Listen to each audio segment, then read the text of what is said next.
कहानी की शुरुआत में बताया जाता है कि आज से बहुत समय पहले दुनिया पर गॉड और मॉन्स्टर रूल करते थे। जब पर्सियस ने क्रैकन को हराकर इंसानियत को बचाया था, तब जियूस ने उसे गॉड बनने का मौका दिया, लेकिन पर्सियस ने मना कर दिया और आम इंसानों जैसी जिंदगी जीने लगा। कुछ समय के बाद उसकी वाइफ भी मर गई, पर उसने हेल्प के लिए किसी भी गॉड से प्रे नहीं किया और अपने बेटे हीलियस के साथ एक फिशरमैन वाली सिंपल लाइफ जीने लगा। अब एक रात जियूस पर्सियस से मिलने आता है। वह बताता है कि बहुत ही जल्द एक भयंकर तबाही आने वाली है, क्योंकि इंसानों ने प्रे करना बंद कर दिया है, जिस वजह से हम सभी गॉड की पावर कम हो रही है। इसलिए अब टार्टरस की दीवार के अंदर के डीमन भी बाहर आ रहे हैं। इसके बाद जियूस क्रोनोस को रोकने के लिए पर्सियस की हेल्प मांगता है, जो सभी गॉड का फादर है और एक बहुत ही खतरनाक टाइटन है। लेकिन पर्सियस हेल्प करने से मना कर देता है, क्योंकि वह खुद को इसके काबिल नहीं समझता। अब जियूस अंडरवर्ल्ड में जाकर अपने भाई पोसाइडन से मिलता है, जहाँ पर हम जियूस के दूसरे बेटे एरिस को देखते हैं। अब जियूस इनके साथ अपने एक और भाई हेडिस से मिलने जाता है और टार्टरस की दीवार को रिपेयर करने में उसकी मदद मांगता है। इस पर हेडिस कहता है कि तुमने मुझे यहाँ पर बैनिश कर दिया था और आज तुम्हें मेरी मदद चाहिए। तभी अचानक से डीमन इन पर फायरबॉल से अटैक करने लगते हैं, जिसके बाद पता चलता है कि हेडिस ने अपने फैमिली को धोखा दिया है और इसी ने इन डीमन को बाहर निकाला है। अब इस अटैक में पोसाइडन बुरी तरह जख्मी हो जाता है। तभी अचानक से एरिस भी जियूस पर अटैक करने लगता है। इस तरह रिवील होता है कि एरिस भी हेडिस के साथ मिला हुआ है। अब जियूस को बेहोश करने के बाद एरिस थंडरबोल्ट की पावर अपनी बॉडी के अंदर ट्रांसफर कर लेता है। इसके बाद काइमेरा नाम के डीमन बाहर आने लगते हैं। वहीं पर्सियस आसमान में कोई उड़ती हुई चीज देखता है और उसे अपने गाँव की ओर आता हुआ देख तुरंत हीलियस को खोजने जाता है। तभी वह चीज गाँव के ऊपर गिर जाती है और सब कुछ तबाह कर देती है। इसके बाद सभी लोग इस जगह पर बने क्रेटर को देखने लगते हैं, लेकिन तभी एक मॉन्स्टर इन पर अटैक करने लगता है। यह देख सभी लोग अपनी जान बचाने के लिए भागने लगते हैं, लेकिन मॉन्स्टर यहाँ पर भयंकर तबाही मचाने लगता है और आग निकालकर लोगों को मारना शुरू कर देता है। इधर पर्सियस हीलियस को खोज रहा होता है, जहाँ मॉन्स्टर इसके सामने आ जाता है। इसके बाद पर्सियस मॉन्स्टर के ऊपर अटैक करने लगता है, लेकिन मॉन्स्टर पर्सियस को नीचे गिरा देता है और इसके ऊपर काफी गुस्सा हो जाता है। अब मॉन्स्टर पर्सियस पर अटैक कर देता है, जिसके दौरान वह पर्सियस के साथ में ही बिल्डिंग को तोड़ते हुए बाहर गिर जाता है। लेकिन इसके दौरान मॉन्स्टर का सिर एक मेटल में फंस गया था। यह देख पर्सियस उसकी बॉडी में फंसे चेन को खींचने लगता है और बहुत चालाकी से मॉन्स्टर को उसके ही आग में जला देता है, जिससे मॉन्स्टर वहीं पर मारा जाता है। अब इस फाइट में पर्सियस थोड़ा सा जख्मी हो गया था, लेकिन इसके वजह से हीलियस की जान बच गई थी। इसके बाद पर्सियस हीलियस के साथ गॉड के टेम्पल में जाता है, ताकि अपने फादर से प्रेयर करके मदद मांग सके।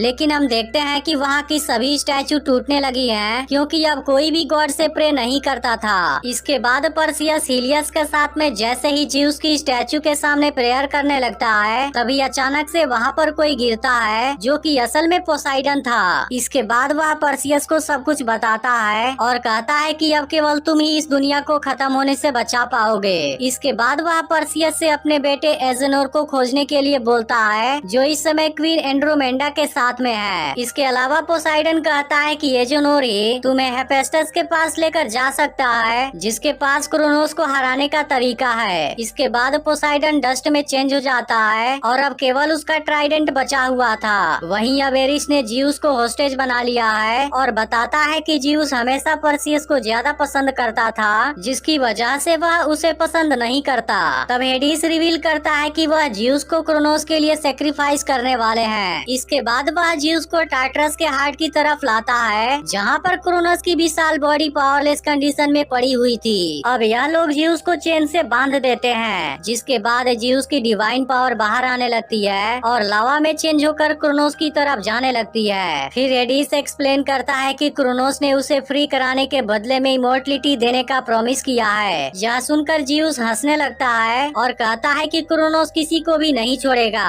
वहीं अब पर्सियस ने एक बार फिर से अपना आर्मर पहन लिया है। वह अपने बेटे को गुड बाय बोलता है और अपने मैजिकल बिस्ट के ऊपर बैठकर क्वीन से मिलने चला जाता है। अब इसके कुछ देर बाद पर्सियस एक जगह पर आता है, जहां आर्मी बैटल के लिए रेडी हो रही थी। इसके बाद पर्सियस इनके सामने लैंड करता है और उसे देखते ही सब उसको पहचान जाते हैं। अब आज कई सालों के बाद पर्सियस क्वीन से मिलता है और इस भयंकर तबाही के पीछे की वजह बताता है। इसके बाद पर्सियस एजेनोर को रिक्रूट करने का सजेशन देता है क्योंकि वह भी एक सेमी गॉड है। इसके बाद ये लोग प्रिजन की ओर जाते हैं जहाँ पर एजोनोर को पनिशमेंट दिया जा रहा था क्योंकि उसने क्वीन के साथ में जबरदस्ती करने की कोशिश की थी। अब पर्सियस एजोनोर को बताता है कि हेडिस ने तुम्हारे फादर को मार दिया है, लेकिन अगर तुम हमें हेफेस्टिस के पास ले चलोगे तब हमारे पास इसका बदला लेने का चांस होगा। यह सुनकर एजोनोर पर्सियस की बात मान जाता है और तुरंत ही ये लोग एक मिस्टीरियस आइलैंड की ओर निकल जाते हैं जहाँ पर इनको केवल एजोनोर ही ट्राइडेंट का यूज करके ले जा सकता है। अब कुछ देर के बाद ये लोग उस मिस्टीरियस आइलैंड के पास पहुँच जाते हैं जो कि जाइंट पेड़ों से भरा हुआ था।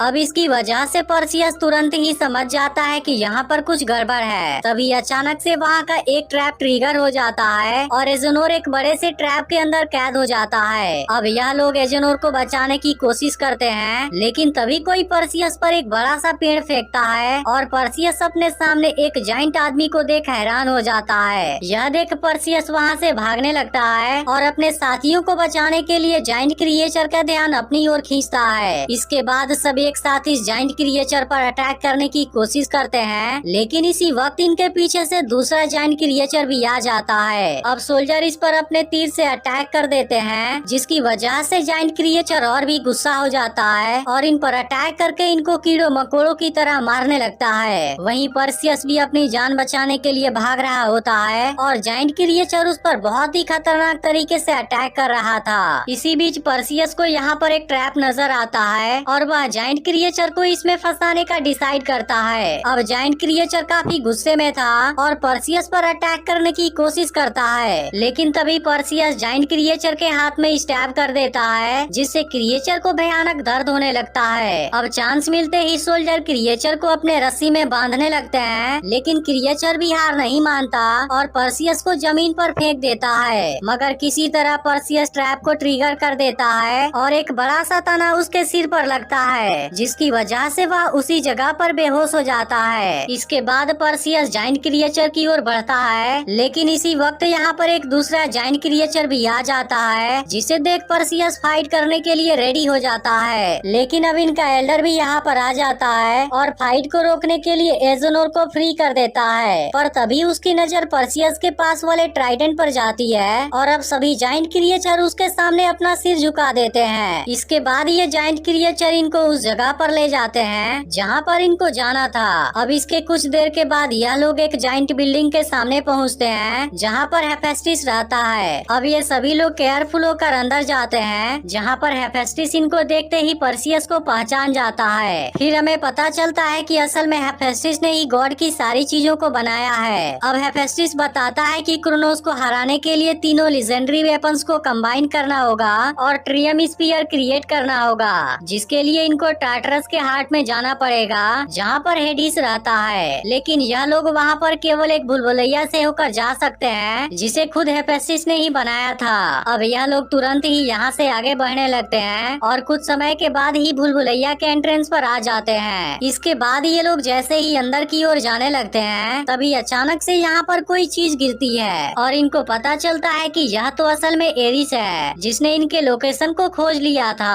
अब एरिस इनके सभी फाइटर को बहुत आसानी से मारने लगता है। इसके बाद एरिस उस लड़की की ओर जाता है जिसने इससे प्रे किया था और एरिस उसे भी मार देता है, लेकिन तभी हेफेस्टिस एंट्रेंस को ओपन करने में कामयाब हो जाता है और इन लोगों को यहाँ से भागने का मौका देने के लिए खुद को सेक्रीफाइस कर देता है। अब यह लोग इस भूलभुलैया के अंदर चले जाते हैं और जल्दी ही इनको यहाँ के रास्ते की कठिनाइयों का पता चल जाता है। अब इनके पास में दूसरा कोई ऑप्शन नहीं होता और सभी लोग आगे की ओर बढ़ना शुरू कर देते हैं। अब यहाँ पर कई घंटों भटकने के बाद इनको महसूस होता है कि यहाँ पर कुछ गड़बड़ है। तभी अचानक से बिल्डिंग की दीवारें इनकी ओर आने लगती हैं, जिसे देखते ही सभी लोग अपनी जान बचाने के लिए भागना शुरू कर देते हैं। तभी इसी बीच पर्सियस अपने साथियों से अलग हो जाता है और गलती से बिल्डिंग के निचले हिस्से में गिर जाता है। इसके बाद पर्सियस खुद को संभालने की कोशिश करता है, लेकिन तभी पीछे से इस पर एक क्रिएचर अटैक कर देता है और अपने सिंग का यूज करके इसे मारने की कोशिश करता है। अब किसी तरह से पर्सियस क्रिएचर को खुद से दूर कर देता है, लेकिन क्रिएचर फिर से पर्सियस पर अटैक करने आता है। यह देख पर्सियस उसके अटैक को एक दीवार की तरफ कर देता है, जिससे क्रिएचर का सिंग टूट जाता है और पर्सियस लगातार अटैक करके उसे मार डालता है। इसके बाद वह आगे की ओर बढ़ने लगता है, जहाँ अब उसके बाकी साथी भी आ गए थे। अब ये लोग देखते हैं कि टार्टरस का एंट्रेंस इनके बिल्कुल सामने है, लेकिन उसी समय क्रोनस ज़्यूस की सारी एनर्जी ले लेता है, जिससे क्रोनस की खतरनाक आँख खुल जाती है और उसकी पावर को देख हेडिस सोचने लगता है कि क्रोनोस को फ्री कराना मेरा गलत डिसीजन हो सकता है। तभी ज़्यूस हेडिस को इस अंडरवर्ल्ड में बैनिश करने के लिए सॉरी बोलता है और उसे एक सही डिसीजन लेने के लिए कहता है। अब हेडिस कुछ सोच पाता है इसके पहले ही एरिस उस पर अटैक कर देता है। यह देख हेडिस भी उसका सामना करने लगता है, लेकिन तभी दोनों यहाँ से नीचे गिर जाते हैं। उसी समय पर्सियस यहाँ पर आ जाता है और अपने फादर को जमीन में मेल्ट हुआ पाता है। इसके बाद पर्सियस ट्राइडेंट का यूज करता है और ज़्यूस को फ्री कराने में कामयाब हो जाता है, लेकिन उसी समय एरिस भी यहाँ पर आ जाता है और इन पर अटैक करना शुरू कर देता है। अब एरिस इनको मारने वाला था, लेकिन तभी हेडिस आकर इसे रोक देता है और इनको यहाँ से निकलने का मौका देता है। लेकिन तभी एरिस हेडिस का ट्राइडेंट ले लेता है और अपनी पूरी ताकत से फेंककर ज़्यूस की बैक में घुसा देता है। तभी क्रोनोस भी खुद को फ्री कराने लगता है, जिस वजह से यहाँ पूरी जगह टूटने लगती है। यह देखते ही ज़्यूस दोनों गॉड वेपन को टकरा देता है, जिसकी वजह से एक पावरफुल एक्सप्लोजन होता है और ये लोग इस जगह से टेलीपोर्ट हो जाते हैं। इसके बाद पर्सियस ज़्यूस को आर्मी बेस में लेकर आ जाता है। अब ज़्यूस पर्सियस से कहता है कि तुम्हें एरिस से लाइटनिंग बोल्ट लेना होगा, जिसके बाद ही तुम ट्रियम को क्रिएट करके क्रोनोस से पूरी दुनिया को बचा पाओगे।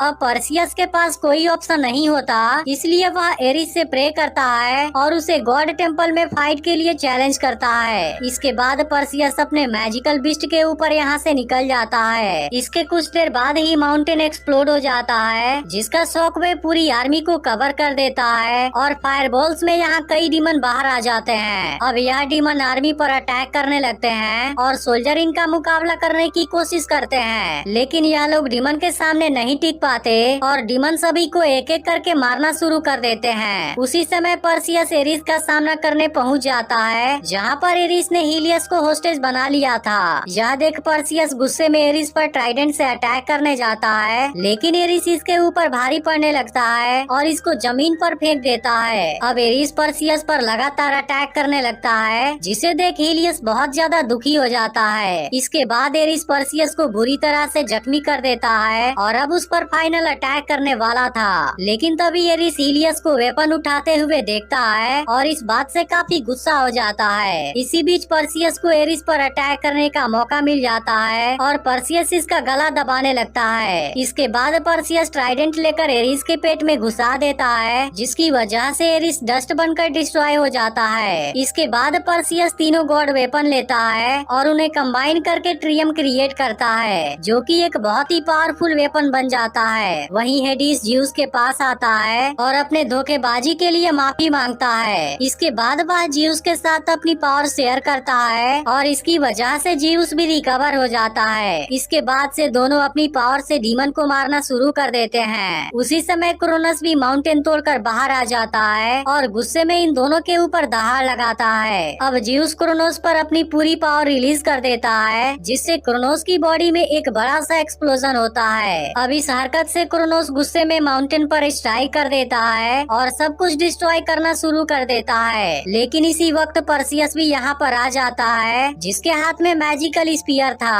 अब उसको अपनी ओर आते हुए देखते ही क्रोनोस उसके ऊपर लावा फेंकता है। अब यह देखते ही पर्सियस किसी तरह से खुद को बचा लेता है, लेकिन इस लावे की वजह से पूरी आर्मी डिस्ट्रॉय हो जाती है। लेकिन पर्सियस को खतरे में देख ज़्यूस हेडिस के साथ मिलकर क्रोनोस पर पावरफुल अटैक करता है, जिसकी वजह से क्रोनोस जख्मी हो जाता है और पर्सियस को उसके नजदीक जाने का चांस मिल जाता है। तभी गुस्से में क्रोनोस जमीन पर एक पावरफुल पंच मार देता है, जिससे एक बहुत ही खतरनाक शॉकवेव क्रिएट हो जाती है। अब हेडिस को बचाने के लिए ज़्यूस इसे अकेले ही रोकने की कोशिश करता है, लेकिन इसके सामने ज़्यूस की पावर कमजोर पड़ती है और वह उड़ते हुए एक चट्टान के ऊपर गिर जाता है। इसके बाद पर्सियस इस चांस का फायदा उठाता है और आग से गुजरते हुए क्रोनोस के अंदर चला जाता है, जिसके दौरान वह स्पीयर से इसे काटने में कामयाब हो जाता है। इसके बाद पर्सियस मैजिकल स्पीयर को अंदर फेंक देता है, जिस वजह से यहाँ पर बहुत ज्यादा एनर्जी रिलीज होती है और क्रोनोस पूरी तरह से एक्सप्लोड हो जाता है, जिसके बाद वहाँ पूरा आसमान ही ब्लॉक आउट हो जाता है। अब अपने इस जीत को देख सभी सोल्जर खुश हो जाते हैं। वहीं अब पर्सियस भी अपने फादर के पास जाता है, जहाँ उसे रियलाइज होता है कि इस बैटल में जियूस बुरी तरह जख्मी हो गया है। इसके बाद पर्सियस अपने आंसू रोकते हुए जियूस के पास जाता है, जिसके बाद जियूस पर्सियस से अपनी पावर अच्छे तरीके से यूज करने के लिए कहता है और लास्ट में वह भी डस्ट में चेंज हो जाता है। इसके बाद पर्सियस हीलियस के पास आता है और उसे अपना वेपन देने का डिसाइड करता है। इसके बाद पर्सियस हीलियस से कहता है कि गॉड ने इंसानियत को बचाने के लिए जो किया है उसे तुम हमेशा याद रखना और कभी मत भूलना कि तुम कौन हो। इसके बाद मूवी यहीं पर एंड हो जाती है। लेकिन अगर आपने पिछली वाली वीडियो मिस कर दिया हो तो लेफ्ट वाली वीडियो जरूर देख